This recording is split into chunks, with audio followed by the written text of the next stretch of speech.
Sexoterapia, para quem gosta de falar, para quem gosta de fazer e até para quem não gosta.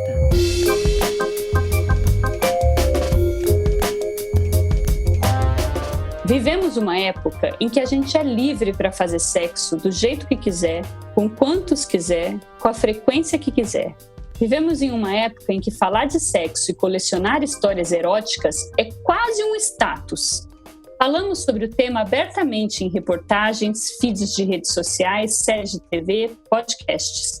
Como já disse Luiz Felipe Pondé, a cultura contemporânea flerta com a ideia de que o sexo é uma coisa sempre saudável. Se a inveja é o mais envergonhado dos pecados, seria a luxúria o pecado da moda? Luxúria é o tema do episódio de hoje do Sexoterapia, esse espaço criado por Universa UOL para falar de sexo e relacionamento. Eu sou Marina Bessa, editora-chefe de Universa, e ao meu lado, a mulher que desperta o que há de mais luxurioso em nós, Ana Canosa. Oi, Ana. Tudo bem, querida? Tudo bem, ouvintes? Que delícia! Chegamos ao pecado da carne, a luxúria, né? Se fosse para eu escolher um pecado dos 7 pecados capitais, é certo que a luxúria seria o meu escolhido. Na verdade, é o pecado da expectativa, né? É o que a gente deseja. Se está rolando é outra história. Mas é luxúria na cabeça. Mas, Ana, só tem um lado bom na luxúria? Ou a luxúria pode ser prejudicial em algum momento? Não, a luxúria pode ser super prejudicial, né? A luxúria tem a ver com excesso, né? E todo excesso pode gerar no indivíduo uma angústia ou um prejuízo, assim como todos os outros pecados, o da carne também pode gerar prejuízos, sejam prejuízos físicos, inclusive, e prejuízos emocionais, para si e para o outro. Para conversar com a gente sobre esse assunto hoje, trouxemos a influenciadora digital Shan Ravelli, que será uma das novas colunistas de Universa e que, entre muitas coisas, adora falar de sexo no seu canal mega bombado do Instagram. Tudo bem, Shan? Tudo jóia. Muito obrigada, Marina. Obrigada, Ana, por me receber aqui nesse espaço. Estou muito feliz de estar aqui, bem no dia da luxúria, né? A gente tem uma live toda sexta-feira, é o Sextou. Somos eu e meu marido, ele é chefe de bar, ele ensina a fazer bons drinks e a gente conversa sacanagem com bons drinks e não dá para dar errado, né? Bons drinks, papo de sacanagem. Isso mesmo. Estão todos convidados. Ô, Shan, o fato de você fazer a sextou da sacanagem com seu marido, você acha que dá uma impressão de luxúria para os outros? Quer dizer, como é que a luxúria entra na tua vida, na tua história? Nossa, olha, Ana, eu vou te falar que chegaram muito mais perguntas a respeito de sexo, a respeito de relacionamento, depois que a gente começou a fazer isso. E a gente eu falo muito sobre maternidade também, né? Então, logo que a gente começou, eu falei, meu Deus, como é que as pessoas vão receber essas duas coisas, né?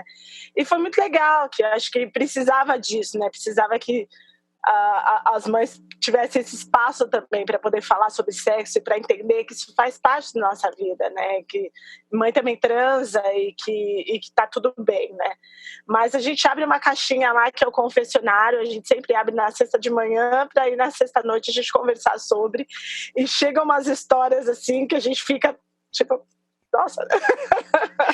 Confessionário é ótimo, né? O confessionário é incrível. E chegam umas histórias lá assim que até desperta a nossa própria luxúria, né? Que você fala, nossa, isso aqui eu nunca tentei. Será que é bacana? Será que é legal? Vamos ver. Essa é a melhor parte de falar de sexo, né? Verdade. Eu acho que a gente tem essa imagem da pessoa luxuriosa, né? Suntuosa, exagerada, lascívia. Eu acho que depende muito da perspectiva moral de cada pessoa no seu entorno cultural dentro de uma história de civilização, né? Então, pensar, por exemplo, que a mulher é dona do próprio desejo e que ela vai transar porque ela quer num sexo casual, nossa, essa mulher no início do século XX era considerada uma luxuriosa pecaminosa, né? Porque depende muito, eu acho, que da circunstância social. Né? Então, a luxúria ela tem isso. Enquanto eu acho que junto com a gula, talvez sejam os únicos pecados movidos pelo corpo, pecado do corpo, porque você tem como impulso, o sexo ele é um impulso. né? Então, a luxúria tem esse pé, né? Um pé no corpo e um pé no pensamento. E são os meus pecados favoritos. A gula e a luxúria. Eu acho que eu não consegui escolher um deles. Não, assim. Mas achei muito legal isso que você falou, Ana, sobre os contextos sociais, né, que a gente está inserido. Isso é muito curioso, porque quando a gente fala sobre mulheres negras, você tem todo esse contexto também que sempre nos assombra, até em muitos casos, né, que é a hipersexualização da mulher negra, né? Então, para os ouvintes aí de UOL, eu sou uma mulher negra retinta, e normalmente para as mulheres negras, principalmente aquelas de pele clara, ela é tida como um objeto sexual desde o começo da sua história. Então, assim, ela é tratada e tida como esse objeto sexual, né, que está ali para servir sexualmente. Então, o que a gente escuta logo depois de um cara perguntar o nosso nome dentro de uma balada ou num bar e tal, dizer que mulher negra é quente na cama, sabe? Quer dizer, o cara nem me conhece, ele já se sente no direito de falar como é que eu sou na cama, só pelo direito, por entender que o corpo da mulher negra, na verdade, não é dela. O corpo da mulher negra, ele é entendido ainda socialmente como um corpo para dar prazer para o outro. Então, eu acredito que a gente ainda está nesse processo de encontrar, enquanto mulher negra, um prazer que seja nosso. Porque por muito tempo eu tive a minha sexualidade muito reprimida, assim como muitas mulheres negras, não por mãe, não por religião, mas por contexto social mesmo, de que ou eu era vista como uma passista da escola de samba e uma mulher estereotipada a dar sexo para os outros e ninguém pedir, ou eu tinha que me esconder e não dar sexo para ninguém, né? Então, assim, a gente tentar achar esse equilíbrio é um processo que a gente ainda está vivendo, né, enquanto mulher negra na sociedade. Você não teve receio, dentro desse contexto, de expor a sua sexualidade e abrir para falar de sexo no seu canal do Instagram? Total, muito, muito. É que eu enxergo o meu canal, a minha página, ainda como um lugar muito seguro. Assim, então eu tento tratar ele como o lugar mais seguro do mundo. Então chegou ali nos comentários, já deu uma ideia errada, já tome bloco, meu filho, que aqui não é lugar para isso. Aqui é um lugar para mulheres pretas falarem abertamente sobre a sua sexualidade, entenderem que elas têm direito ao prazer, ao afeto e aquilo, né? Numa sociedade machista também como a nossa, ter o meu marido Paulo ali do lado, ele inibe, de certa forma, né, todos esses homens que vão chegar. Então ele já traz, não deveria ser assim, mas ele traz essa segurança, né? Que é péssimo, né? Mas tudo bem, ela tem o marido Paulo, gente. Vamos começar por aí, que é bom. Ela é das minhas, que tem marido. Mas eu acho que quando você estava falando, né, sobre esse lugar da mulher preta, tem a questão do homem preto também, né? A coisa do pênis do homem preto também. Então, essa ideia, né, de que a pessoa preta, ela encarna o demônio da luxúria, né? O corpo feminino, de modo geral, não só da mulher preta, mas da mulher branca, da mulher oriental, enfim, também ainda é visto como o corpo que vai tirar as pessoas da sua virtude em algumas religiões. Então, assim, se você tem que cobrir o seu corpo todo, é porque esse corpo não pode estar presente, porque ele vai desvirtuar as pessoas. Ele é o corpo do demônio, é o pecado da carne encarnado. E isso sempre esteve muito presente no corpo da mulher, principalmente, como a Chan falou, no corpo da mulher preta, né? Então, assim, quem é que encarna a luxúria? Então, a luxúria pode ser vista de diversas maneiras, desde o excesso até a encarnação, né, do corpo que desperta desejo, e como se o desejo não pudesse ser controlado pelo outro. Quer dizer, mais uma justificativa para o acesso ao desejo e para a realização das fantasias de quem obtém o privilégio, os privilégios e os lugares de privilégio na sociedade, do que, na verdade, incapacidade de lidar com o controle do impulso. Nossa, maravilhoso isso que você falou, Ana. Maravilhoso, assim. Sabe que eu tenho um filho, eu tenho um menino e uma menina, né? É bem tranquilo quando eu paro para pensar no futuro dos meus filhos, assim. E eu tenho um menino negro de 5 anos E eu me lembro de quando ele era bebê, que as pessoas já se sentiam no direito de falar sobre o pau do meu filho, sabe? De especular sobre o pau do meu filho, que tinha meses. Então, é exatamente isso que você falou, né? É a cor do pecado, né? A gente ainda carrega esse estigma de cor do pecado ainda, né? E é muito triste isso, e como isso inibe e afeta a vida de muitas mulheres e de muitos homens pretos, como isso afeta a nossa afetividade, os nossos relacionamentos e tudo. E essa necessidade de colocar num corpo, né, ou na cor do pecado, como você disse, né, numa categoria, num gênero, numa raça, todo o depósito do pecado carnal, na verdade, é muito como essa justificativa de eu lidar com o meu próprio desejo, porque quando a gente fala no exagero, na abundância da luxúria, né, porque a luxúria tem isso, a exuberância, o exagero. Toda vez que a gente vai falar da sexualidade, a sexualidade ela é solo fértil para todo tipo de devaneio e vontade. Tanto que isso é muito claro acontecer. Você pega, por exemplo, as pessoas começarem a assistir filme pornográfico, ela começa com um tipo de prática, que é aquela que ela mais está acostumada, que ela tem mais fantasia. Se ela começa a acessar com frequência, dali a pouco ela começa a ver uma outra prática, uma outra prática, uma outra prática, dali a pouco ela está fazendo uma prática sexual que é inclusive legal, e a pessoa meio que se perde. Então, a sexualidade ela tem essa característica. Como ela é da ordem, o sexo é da ordem da fantasia e não só do impulso, as pessoas, para lidar com as suas próprias fantasias, para atuar o seu desejo, a parte da norma, usam outras figuras para depositar o pecado. As pessoas usam os outros como depositários da própria luxúria. Estamos entrando no lado difícil, problemático da luxúria, né? Eu acho que já está na hora da gente ir para o nosso primeiro caso. Manda casos. A primeira história é a da Raíssa, 20 anos, promotora de eventos de São Paulo. Há cerca de um ano, saí de um relacionamento longo e entrei no Tinder. Comecei a conversar com um cara mais velho que se ofereceu para ser meu sugar daddy. Eu nem sabia como isso funcionava, mas depois entendi que se trata de uma relação de troca de interesse para ambas as partes, baseada em transparência e honestidade.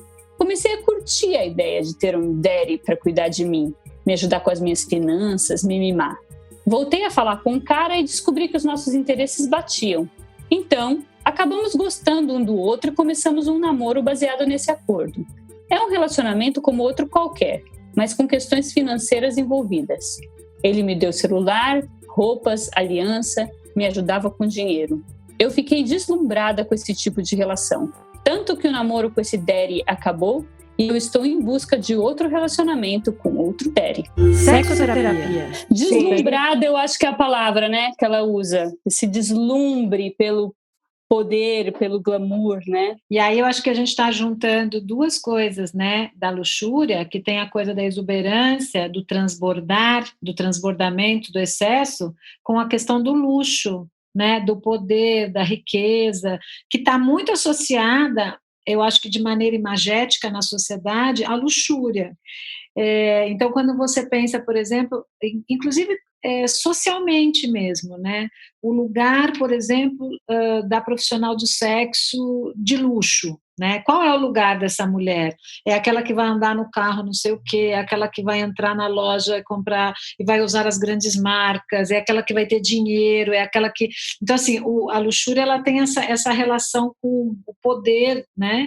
E que pode estar associado à aquisição de bens, né? Então, agora, o sugar daddy, às vezes me incomoda um pouco essa coisa de ser um pouco pai, sabe? Me passa um pouco assim um lugar de filha que é sustentada, que eu acho esquisito, assim, mas enfim, né?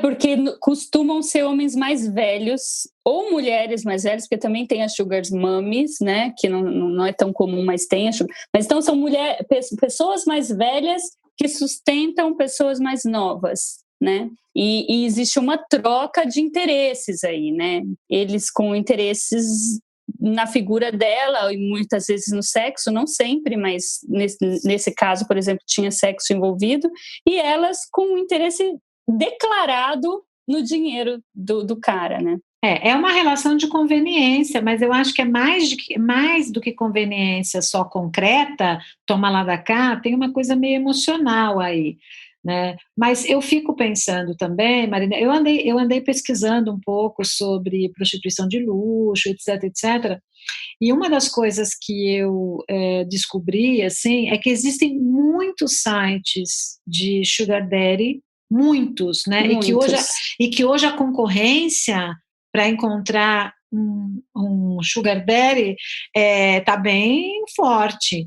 E que um dos problemas que essas meninas enfrentam, estou chamando de meninas porque normalmente são mulheres mais jovens, é justamente assim, que a relação de troca, primeiro que a relação de troca não é muito clara.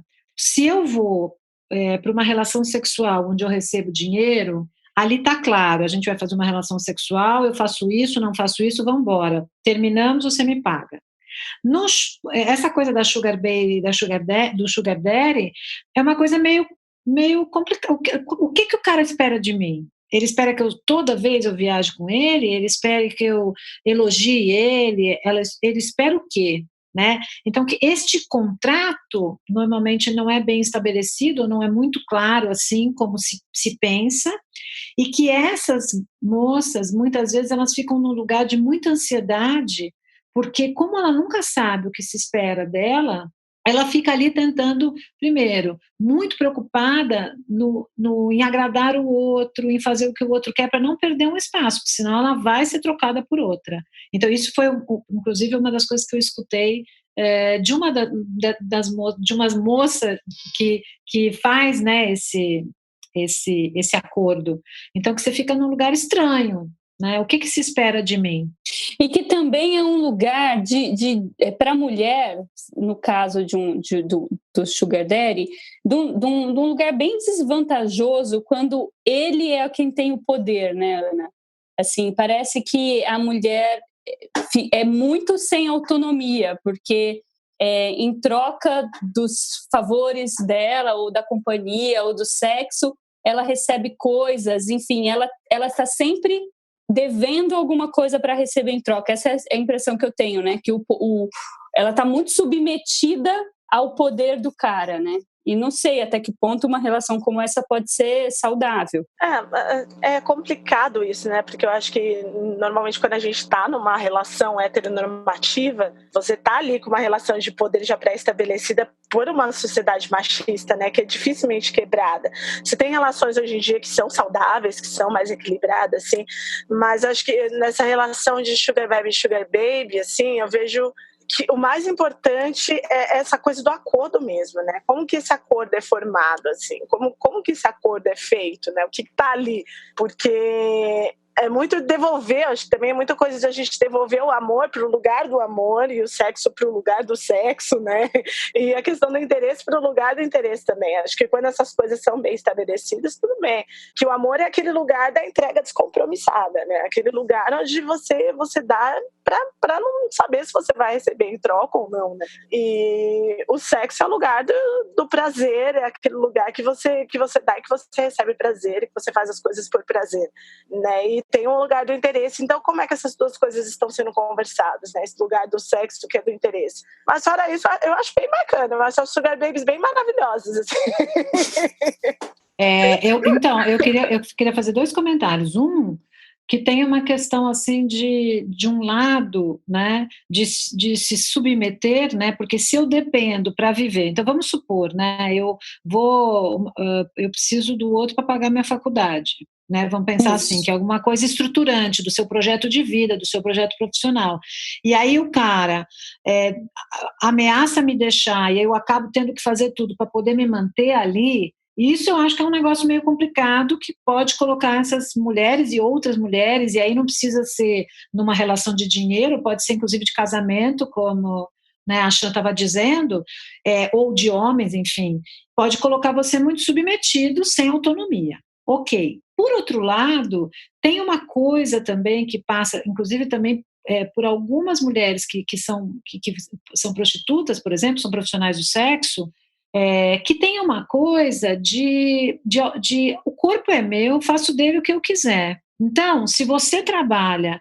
né, 10 horas por dia para ganhar não sei quanto, eu trabalho 4 e ganho tanto quanto. Né? Então, também tem uma coisa de empoderamento do eu faço o que eu quero, e eu também posso separar amor e sexo de interesse, etc.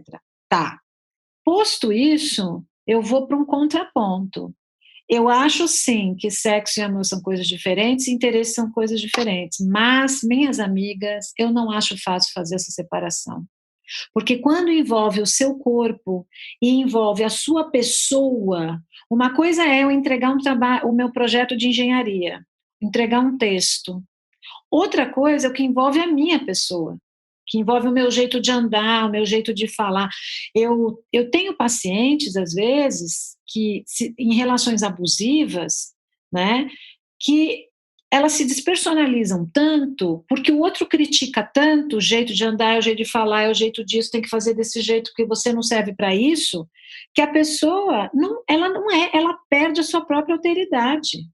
Então eu fico pensando, numa relação de poder e troca, de interesse, né, onde eu tenho que me colocar como pessoa, que pessoa eu serei? Eu serei a Ana e, portanto, você me paga por ser a Ana, tá? Beleza? Você gostou de mim, eu vou ser a Ana, das 0 hora do dia seguinte. Ou será que para eu manter esse privilégio, eu manter esse acordo, eu preciso ser outra pessoa? Ou eu vou ficar o tempo todo me preocupando, né, o jeito que... Não sei, porque o que você entrega? É isso que eu quero dizer. Uma coisa é no sexo. Sexo você vai lá, paga, acabou. Outra coisa é o que você entrega numa relação nessa relação. O que eu entrego? O que eu tenho que entregar para você? Eu fico muito pensando, Ana, nisso que você falou, super pertinente, achei. E até quando também as mulheres não fazem isso de graça, sabe? Eu conheço casos de milhares de mulheres que deixam seus trabalhos e o marido fala, não, pode deixar que aqui em casa mando eu, a mulher minha não trabalha, e não, agora você foi mãe, agora você não vai mais trabalhar, fica aqui em casa. E elas perdem a própria identidade, sabe? Perdem aquilo que elas querem, abrem mão dos seus trabalhos, abrem mão das suas vidas, para de repente ficar numa relação onde elas dependem financeiramente desse homem, e no momento em que elas estão numa relação abusiva, elas não têm como sair, porque o financeiro delas está completamente entregue para aquele homem dentro daquela relação, assim. Então, eu não sei se eu vejo muita diferença, sabe, nas mulheres que fazem isso de forma voluntária ou nas mulheres que são levadas a fazer isso por uma situação que, de certa forma, é involuntária, né, vendo que os homens detêm poder dentro de uma sociedade como a nossa. A diferença talvez seja a consciência, né, de você estar entrando numa relação com essa dinâmica. E poder sair dela, talvez, eu não sei exatamente, né? Talvez seja mais fácil sair de uma relação onde existe um contrato já pré-estabelecido e talvez menos envolvimento emocional. Agora, o que eu fico pensando é assim, de onde a Sugar Baby tira o prazer? É um prazer de ter as coisas? De onde vem o prazer? Elas têm um prazer sexual também movido nesse jogo? Olha, eu acho que não necessariamente o prazer sexual, né?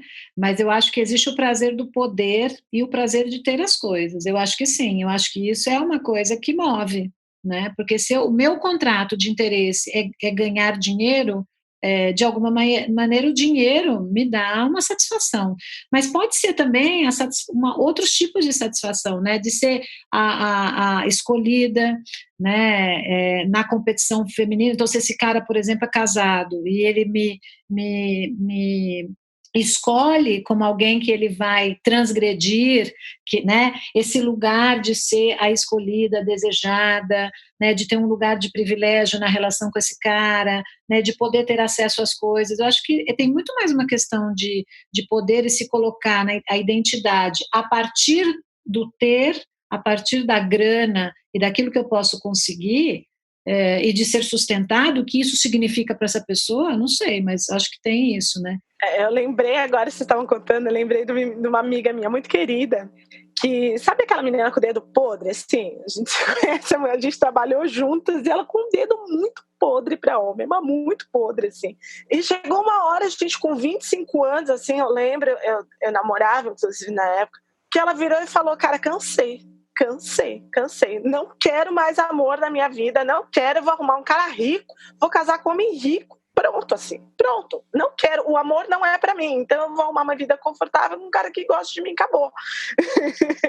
Eu lembro que ela vendeu o carro na época, juntou a grana que ela tinha, foi pra Suíça, que lá ela descobriu, pesquisando mesmo, foi armado o negócio, pesquisando, descobriu que era o lugar do mundo onde tinha mais homens milionários solteiros, foi pra lá, casou, tá casado até hoje, tem 2 filhos, o cara lembra o chão que ela pisa e tá vivendo, assim. Eu pergunto, você é feliz? Ela fala, sou super tranquila. Então talvez realmente ela transpôs esse prazer, né, para um outro rolê, assim, para um outro lado. Ela deu sorte, né? Que bom. Agora, eu acho, você falou uma coisa, por exemplo, assim, que eu me lembrei de outra.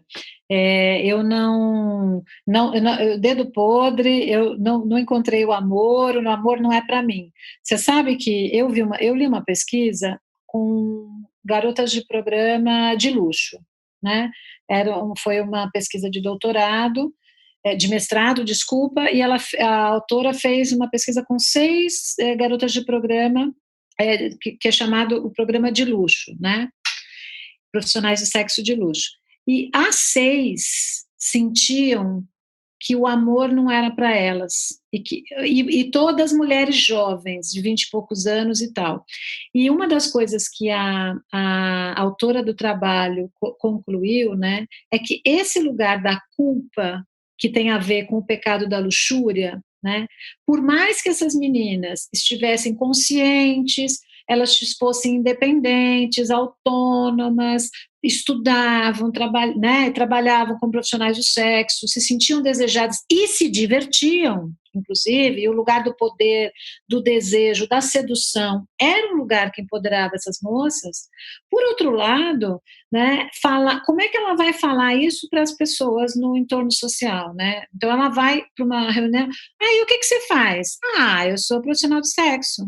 Então, ainda por isso ter sido visto, né, como uma profissão que é contra a moral e os bons costumes, embora sempre tenha existido em todas as sociedades, né, o fato de estar vivendo socialmente, né, uma profissão que vai ser vista ou julgada como imoral, né, faz com que essas meninas tenham culpa mesmo assim, o que é uma grande tristeza, né? Porque ninguém tem nada a ver com a vida de ninguém, né, gatas? Vamos combinar que eu posso ser o que eu quiser em qualquer momento da minha história. Mas a sexualidade, e aí eu vou mais além, hein? Vamos lá. Tem uma divisão muito histórica da mulher luxuriosa e da mulher de família para casar, né? Sim. Então, a mulher luxuriosa é aquela com que o homem vai viver o sexo, o prazer do sexo, né? E a mulher da casa, do ambiente privado, é aquela que vai viver, cuidar das casas, dos filhos, etc. Então, também nós não estamos falando do pecado da inveja hoje, mas também há uma inveja embutida no pecado da luxúria, né? O pecado da luxúria provoca inveja e vice-versa. Isso sem dúvida, né?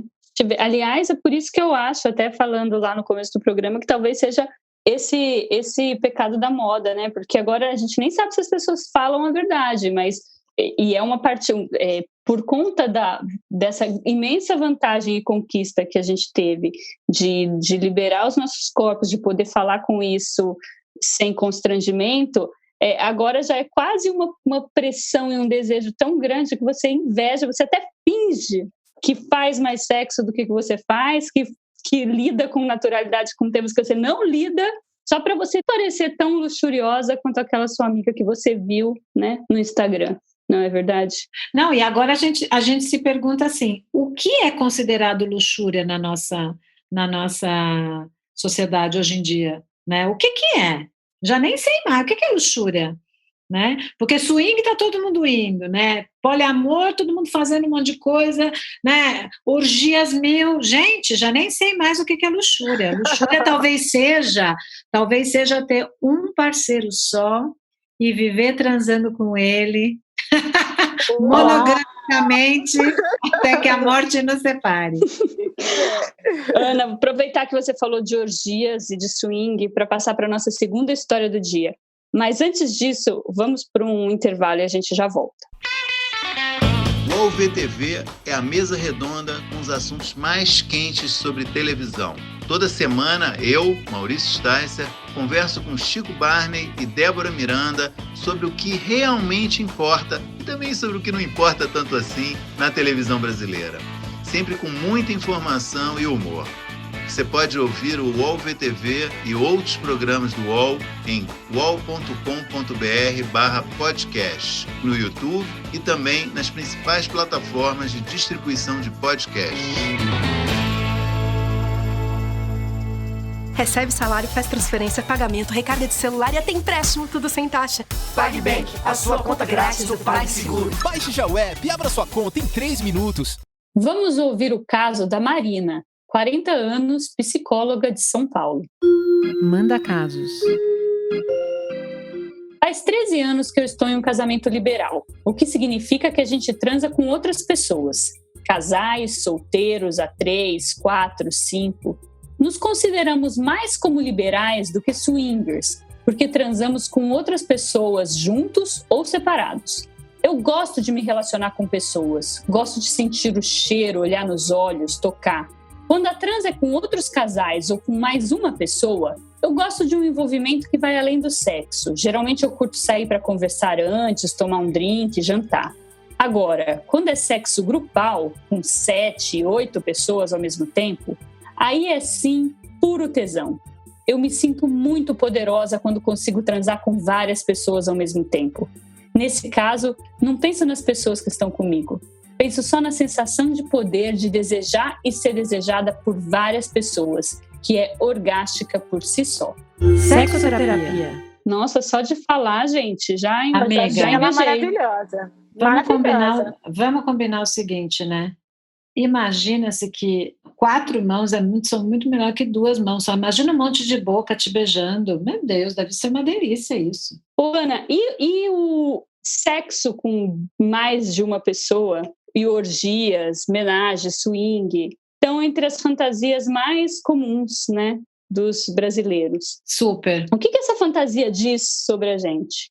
Eu acho que diz da necessidade da gente de exagerar, de descontrolar, né, de ter vários estímulos diferentes, né? Eu acho que é uma questão bem da transgressão mesmo. Você sabe que no século XVIII, eu me lembrei de uma coisa agora, no século XVIII existiam uns bailes na Europa, principalmente na Inglaterra, que eram os bailes da mascarada, que eles chamavam. Então, eles todos eram bailes de máscaras, né? E que já ficava implícita a ideia de que, por ser de máscara, você podia beijar e transar, né? E beijar e se envolver com quem você quisesse, inclusive pessoas da sua família, inclusive se você fosse casado ou não. Então, eles eram feitos para isso. Quer dizer, a máscara ali, ela tinha o significado de você finge que não me conhece, tá beleza? Mas eu vou que vou, né? E é gozado como você pega esses filmes que retratam orgias luxuriosas, né, essas orgias de luxo, sempre rola uma máscara, né, gata? É quase como a máscara fosse alguma coisa que pudesse nos salvar da nossa identidade social. Porque se eu estou ali, quem está ali é o meu impulso, é o meu instinto. E o instinto pode ser gostar de muita diversidade. Você pega, por exemplo, os macacos bonobos, os símios são muito parecidos com a gente, né, no sentido da genética lá, sei lá, eles transam para tudo. Eles transam quando estão felizes, quando estão tristes, quando estão brigando para resolver a briga. Macaco bonobo transa macho com macho, fêmea com fêmea, macho com fêmea, dá uma transadinha aqui, depois de 10 minutos vai dar uma transadinha com o outro. Minha filha, eles são luxuriosos em pessoa. Então, eu acho que isso está tem a ver macacos. Em macaco. É verdade. Eles são luxuriosos em macaco. E a gente querendo normatizar a sexualidade só para o eu e o tu. Isso é coisa nossa. Agora, homens e mulheres têm essa mesma fantasia? Porque a gente sempre escuta que as diferenças entre as fantasias dos homens e das mulheres. E são os homens, muito mais do que as mulheres, que reproduzem essa fantasia ou que falam sobre essa fantasia de transar com muitas pessoas e as mulheres vão mais pro lado romântico. Eu super fantasia transar com mais pessoas, assim. Eu sou bissexual, então, para mim, eu nunca estive numa transa com um homem e uma mulher, assim. Para mim já seria lindo aí, já gosto aí. Mas se tiver mais ainda, nossa, acho incrível. Aquelas banheiras, toda vez que eu vejo uma banheira gigante que cabe 10 pessoas, 12 pessoas, eu fico imaginando, falando, nossa, gente, cabe eu, Paulo, mais 10. Olha! Eu acho que está mudando, até porque eu vejo muitas mulheres sugerindo para os seus parceiros, por exemplo, e visitar a casa de swing, e em busca de alguma coisa mais estimulante. Eu não sei exatamente, assim, eu não poderia te dizer exatamente se as mulheres desejam, de fato, orgias, né? As pesquisas com fantasias sexuais, elas não dizem exatamente isso, mas falam que as mulheres, por exemplo, gostam de lugares públicos, né, que fantasiam essa coisa de transar com desconhecidos, mas eu acho que é mais uma coisa que as mulheres também podem aproveitar e podem se divertir. Agora, veja só, também você precisa, para você frequentar uma orgia, você precisa, cara, estar muito seguro do seu corpo, né, assim, de que está tudo bem, e aí cada pessoa vai sentir isso a partir do seu próprio referencial, né, que está tudo bem você interagir. Por exemplo, se eu for para uma orgia, não vai dar para beijar qualquer pessoa, gente, porque assim, tem uma questão estética que para mim também é importante, para você entrar nessa vibe e se destituir, né, de uma preocupação se uma pessoa é de um jeito, se outra é do outro, se o seu corpo está assim, está assado, o que vão pensar, você tem que estar ali pela sensação também, você tem que ser curiosa sobre isso, tem que gostar do estímulo sexual mais do que qualquer coisa, né, é você empoderada ali da sua sexualidade, querendo descobrir as suas percepções e sensações. Outra coisa que eu quero dizer também que é importante, na medida em que você começa a abrir a sua exploração sexual, né, talvez o papai e mamãe fique chato. Isso não necessariamente será um problema, mas pode vir a ser um problema para alguns casais. Ana, esse é um problema dos fetiches em geral, assim, um pouco essa idealização do sexo, né? O sexo sempre ter que ser uma coisa muito melhor do que o sexo que a gente tem e ficar uma coisa em algum momento inalcançável? Acho que para algumas pessoas, sim. Acho que para algumas pessoas a expectativa da realização da fantasia, da fetichista e tal, pode ser muito mais prazerosa do que a realização. Porque às vezes o que é mais prazeroso é a fantasia do que a realização. Então eu acho um campo interessante, mas eu acho que e por isso que ele é tão atrativo e as pessoas têm tanta fantasia, porque ele faz você se abandonar, né, para a sensação.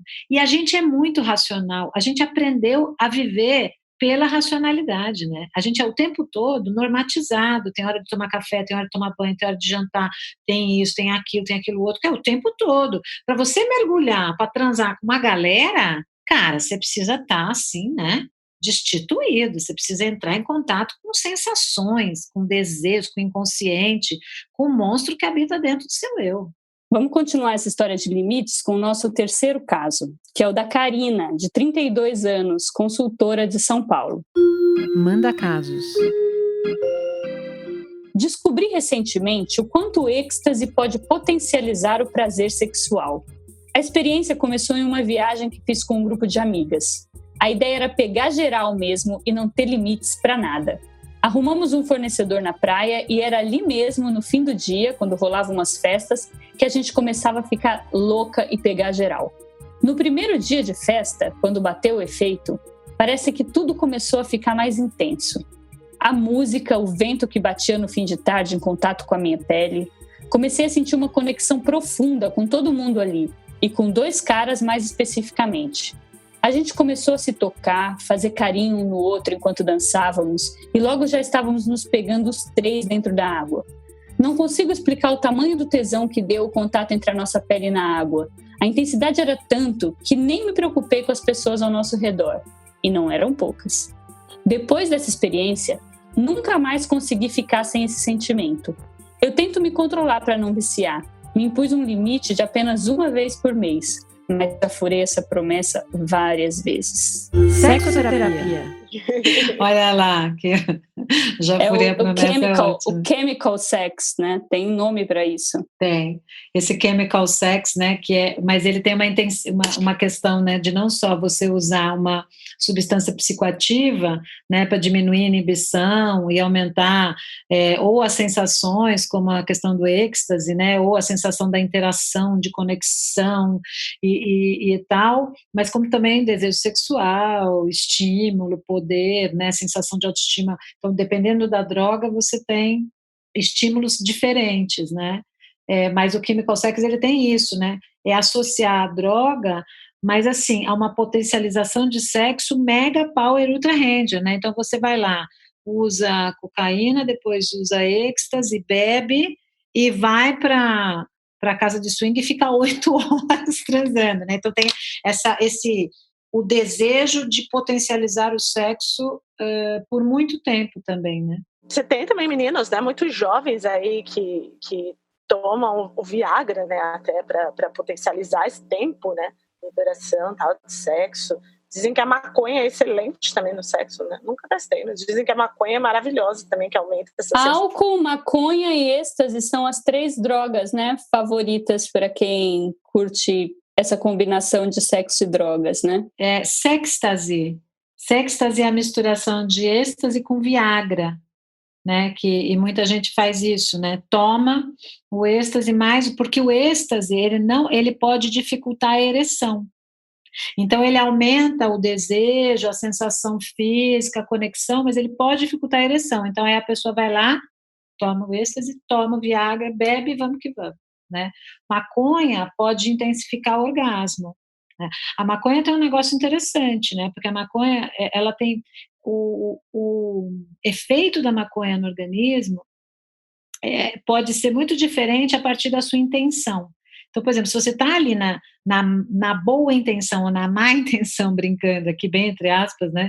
Tipo assim, vou transar, né? A maconha pode ter um efeito muito interessante no corpo. Agora, nós estamos falando, né, essas drogas psicoativas ligadas à sexualidade sempre foram usadas para a sexualidade, para junto do sexo, né? Sempre, isso é em todas as culturas, né? Para você ter experiências mais intensificadas, etc. O problema é que hoje, né, as drogas viraram, de fato, um problema de saúde pública, né? Porque quem é que sabe o quanto que você vai reagir a uma maconha, que é talvez uma droga das mais comuns e talvez as que a curto olhar, né, possam não provocar tantas consequências negativas, e eu, de novo, estou falando de um curto olhar, porque a maconha pode gerar, por exemplo, psicose, né? Ela pode disparar fenômenos de psicose para quem já tem algum tipo de tendência. Qualquer uso de droga psicoativa te põe em risco de você ser abusado sexualmente, dependendo da droga, porque você perde a consciência, né? De não usar métodos de preservação, né? Você não vai usar, então você fica mais arriscado. Então o sexo, ele pode ficar muito mais, você fica muito perigoso, mais vulnerável, né? Você fica muito mais vulnerável. E também tem uma questão do vício, né? Não só do vício da droga, mas eu digo do vício em ter que se usar a droga para atingir esse patamar de prazer, né? Exatamente. Isso. Então, quer dizer, aí, nesse caso, sim, me parece que o sexo, como ela diz, que o sexo banal, esse sexo do dia a dia, talvez fique muito sem graça depois que você experimenta esse nível de orgástico que ela fala, né? E aí a gente entra na luxúria perigosa, né? No meu ponto de vista. Não sei se vocês concordam. Eu acho que tem muita coisa também a nível de sexo, de sexualidade, que a gente precisa muitas vezes fuçar, né, ir a fundo tal para poder ver algumas coisas, às vezes nem tão a fundo, mas buscar coisas diferentes, de diferentes culturas tal. Vários amigos já me perguntaram: nossa, mas você nunca transou depois que fumou uma maconha tal? Falei: mas vocês já tentaram tantra? Porque o sexo tântrico é absurdo, né? É absurdo, tem técnicas de tantra que são absurdas, assim, em prazer, em tudo. E são técnicas sexuais de massagem, de toques, né, de corpo, e que muitas vezes a gente não vai atrás disso também, né? E que você já não tem toda essa questão. Então, acho que tem tanta coisa aí pra gente experimentar, que de repente você virar e falar: mas eu só consigo esse nível de prazer se eu transar com êxtase. Calma, amada, tem muita coisa no mundo, né? Vamos fuçar. Eu acho que tem uma coisa que é o que você está falando boa, que assim, para que eu uso a droga psicoativa, o efeito, né, o uso recreativo, por exemplo, porque você vai começando com a história do uso recreativo. Vou usar na balada, e não sei o quê. Agora, as pessoas começam a se tornar independentes químicas, e isso pode provocar prejuízos muito graves na vida do sujeito. Então, assim, para que eu vou usar isso? Então, aí eu descubro que aquilo baixa a minha inibição. Aí eu sou uma pessoa muito tímida. Então, toda vez que eu for me encontrar com alguém, eu vou usar um negócio que baixa a minha inibição. Ou eu vou beber para baixar a minha censura. Então, o que esta droga, né, vai fazendo na nossa vida, né? Que significado ela tem, né? Ou ela tem um significado de transgressão, porque é a história do sexo, drogas e rock and roll, né? Também tem isso, né? A história do o que não pode é gostoso, é o ilícito. Acho que, gente, são tantas questões para a gente fazer uma reflexão, né? Verdade. Eu vejo muito até isso na vida cotidiana, assim, né? No que você falou. Por exemplo, eu adoro transar depois de beber. Eu adoro transar bebê. Mas eu tenho 2 filhos. Então, se eu vou beber, se eu vou transar, e no outro dia eu tô um bagaço quando eles levantam às 8 horas da manhã. Como é que eu vou cuidar dos 2? Como é que você vai acordar depois que você cuida das crianças, sabe? No outro dia eu passo o dia inteiro me arrastando. Então, se eu vou procurar outras técnicas e outras coisas que me deem tanto prazer quanto, para mim é muito mais bacana quando eu não tenho que usar um artifício que no outro dia vai comprometer minha saúde ou minha disposição. Isso é uma dica que a gente pode dar, né, para a Karina. Outros estímulos. Porque é isso, né? Como que você pode retomar esse prazer dispensando a droga, né? Que a gente está de acordo, não é a melhor maneira de estimular o seu prazer, né? Eu acho que o Tantra, né, gata? Não tem outra coisa. Chamar as moças das terapias orgásticas que já vieram à sexoterapia aqui falar tanto sobre isso, não é? Mas eu também sou tão a favor da rapidinha também, gente. Acho tão ótima, né? É uma delícia. Né? De manhã. Você vai, uma descarga de dopamina. Vibradorzinho básico ali, né? Uma transadinha gostosa, escova o dente, vai trabalhar, ganhar vida. Tão bom. Clímax. A gente aprendeu que a luxúria é um pecado incrível, mas que também tem seus probleminhas, como todo pecado capital, certo? O que mais que a gente aprendeu hoje, Ana, com tudo isso? A gente aprendeu que, enquanto corpo moralizado, qualquer sexo dito dissidente pode parecer luxurioso. A gente aprendeu que as mulheres podem ser o motor da luxúria e que o mito da vagina dentada ainda permanece com medo dos homens. A gente aprendeu que, quando o corpo se torna mercadoria, a relação com o prazer pode se tornar, no mínimo, complexa. A gente aprendeu que é importante refletir sobre os próprios desejos e não somente depositar no corpo alheio. E a gente aprendeu que, segundo Newton Bonder, existe em nós uma tendência de querer agradar a nós, aos outros e à moral de nossa cultura. Com isso, vamos gradativamente nos perdendo de nós mesmos. Por isso, tomem cuidado e conheçam aquilo que vocês desejam. Foi bom para você? Foi bom para você, Chan? Foi ótimo. Ô, Chan, e o que você tem para dividir com a gente hoje? Suas dicas para deixar nosso sexo ainda melhor. Vou fazer meu merchan aqui, né? Vou dar minha dica de ir lá participar do Sextou, que é a nossa live. Acontece toda sexta-feira, às 21h21, no meu Instagram, Chan Ravelli. Vai ter também o meu podcast agora, junto com mulheres maravilhosas, pretas, falando sobre sexualidade da mulher negra, que é o Afrodites. E também vou deixar aqui de dica um livro que eu amo, é A História de O.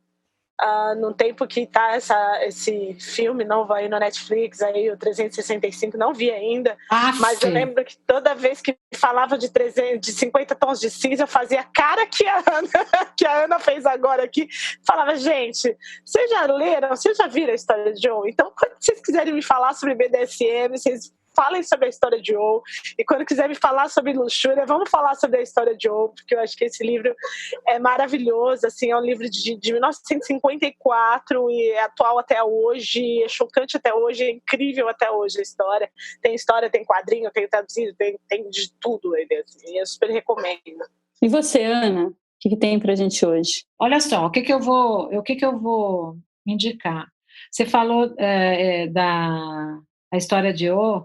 Eu vou indicar para quem gosta de swing, orgia, no último dos últimos luxos, assim, sabe? Que vá, então, no site da Madame O. Madame O é uma sociedade secreta de sexo luxurioso, tá, meu bem? E não pense que vai ser fácil adentrar, porque você precisa, para você se cadastrar, você paga caro, uma anuidade, você tem que mandar foto de biquíni, tá certo? Mandar foto de vestido, porque não é assim que você vai entrando. E as festas da Madame O, que é a Sociedade Secreta do Sexo, elas acontecem em vários países, né? E só em lugares incríveis e de luxo. Então, castelos na Europa, no Brasil já teve uma aqui, numa casa, no Morumbi, acho que bem uns 8 anos atrás, então eles vão fazendo essas festas nos países e quem é associado vai frequentar, tá? Então isso é uma dica aí para quem tem grana e gosta de luxo e de orgia. O filme O Perfume, que tem uma cena de orgia na cidade, que é muito boa também, e o Filosofia da Alcova, né? O livro, que é maravilhoso também, e para quem não conhece, um clássico da literatura da sacanagem. Vamos lá com as minhas pequenas dicas de hoje, que são 2 filmes, um bastante óbvio, mas impossível não pensar em orgia e não falar em orgia e não pensar nele, que é o De Olhos Bem Fechados, o clássico da suruba bonita, né? Lá só tem bonitos. Dessa daí eu queria. Esse aí mas esse aí é o da Madame O. É esse tipo. Só gente fina, elegante, só gente sincera. linda, elegante, sincera e rica, fina e rica. E o outro que eu lembrei muito nessa associação de sexo e drogas e esse combo, né? Muitas vezes sempre viciante, muitas vezes destrutivo, que é o Lobo de Wall Street. Né, que legal, maravilhoso. Que tem essa mistura de poder, drogas, sexo. Que eu acho que tem lembrança. Muito a ver com luxúria. Boa lembrança, né? Esse é bom mesmo. Você lembra, você é da época do Christiane F? Sim, drogada e prostituída. 13 anos. 13 anos, coitada. Eu vou emendar só mais uma dica também, que me lembrei agora, da Alma Imoral. Porque a Alma Imoral, do Newton Bonder, que é um livro e virou uma peça de teatro que já está em cartaz há quase 10 anos, talvez um pouco mais ou um pouco menos, que é um monólogo que é interpretado pela Clarice Lispector, onde o texto dele fala sobre a tradição e a transgressão, que a nossa alma ela foi moralizada pela cultura e o grande desafio da pessoa é negociar entre tradição, que são as normas, a moralização do corpo, das regras que podem ser aplicadas inclusive para a sexualidade, e a transgressão, que é a questão do desejo. E eu quero finalizar com uma frase do livro do Bonder, que ele diz o seguinte, que aquela pessoa que vive só pela transgressão acaba ficando perversa, porque ela só pensa nela, ela só pensa no próprio desejo. Mas quem vive só pela tradição, sem reflexão, acaba ficando bobo. E eu fico por aqui. Chan, muito obrigada pela sua presença hoje. A gente continua se vendo no Universa. E Ana, chegamos ao fim, ao último dos pecados capitais, mas ainda não chegamos ao fim dessa temporada. Teremos mais um episódio de Sexoterapia Pecados Capitais. Qual será o próximo pecado? Aguardem. Aguardem. A gente se vê por aqui. Até! Até! Siga o Universal UOL nas redes sociais e compartilhe com a gente a sua história. Quem sabe o seu dilema não é o próximo a ser tratado por aqui. Você pode ouvir este e outros podcasts do UOL em uol.com.br/podcasts. Sexoterapia tem apresentação de Marina Bessa e Ana Canosa. Edição de áudio, João Pedro Pinheiro. Reportagem, Fernanda Colaviti. Coordenação, Juliana Carpanês.